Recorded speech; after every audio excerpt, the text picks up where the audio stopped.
अशी ही परिस्थिती मराठवाड्यातील शेतकऱ्याची झालेली आहे। हातातोंडाशी आलेला घास हिरावून गेलेला आहे। तर या अतिवृष्टीचा कुठे किती फटका बसलाय तेही पाहूयात।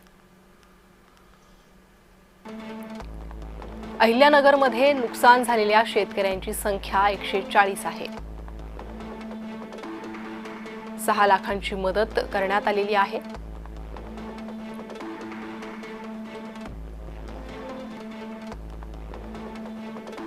बीडमध्ये नुकसान झालेल्या शेतकऱ्यांची संख्या 9,14,000 इतकी आहे।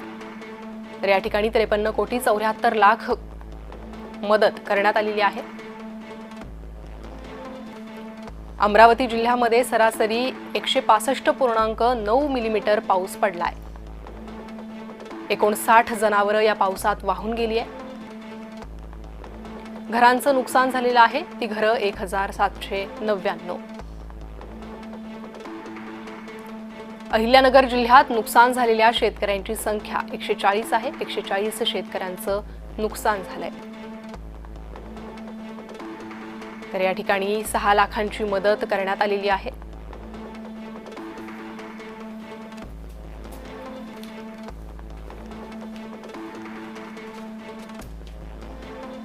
बीडमध्ये नुकसान झालेल्या शेतकऱ्यांची संख्या 9,14,000।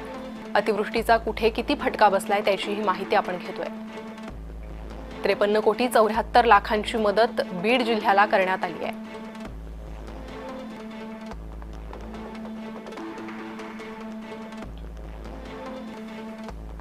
अमरावती जिल्ह्यात सरासरी 165.9 मिलीमीटर पाऊस पडलाय। या ठिकाणी अनेक घरांचं नुकसान झालेलं आहे। 59 जनावरं वाहून गेलेली आहेत। अमरावती जिल्ह्याला अतिवृष्टीचा चांगलाच फटका बसलेला आहे। राज्यातील विविध जिल्ह्यांमधील अतिवृष्टीची हा आकडेवारी आपण पाहतोय। अमरावतीत 1,799 घरांचं नुकसान झालेलं आहे।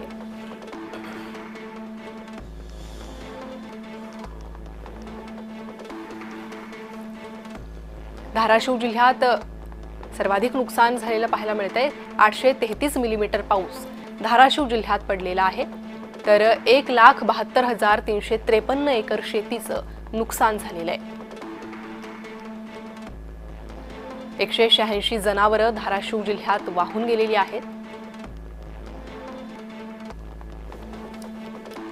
पाण्याखाली असलेली गावं 159 आहेत। 159 गावं ही पाण्याखाली आहे। बचाव कार्य सुरू आहे।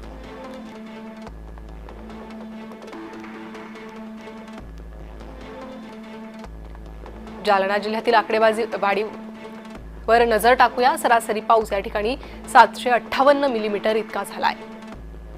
15 जनावरं वाहून गेली आहेत।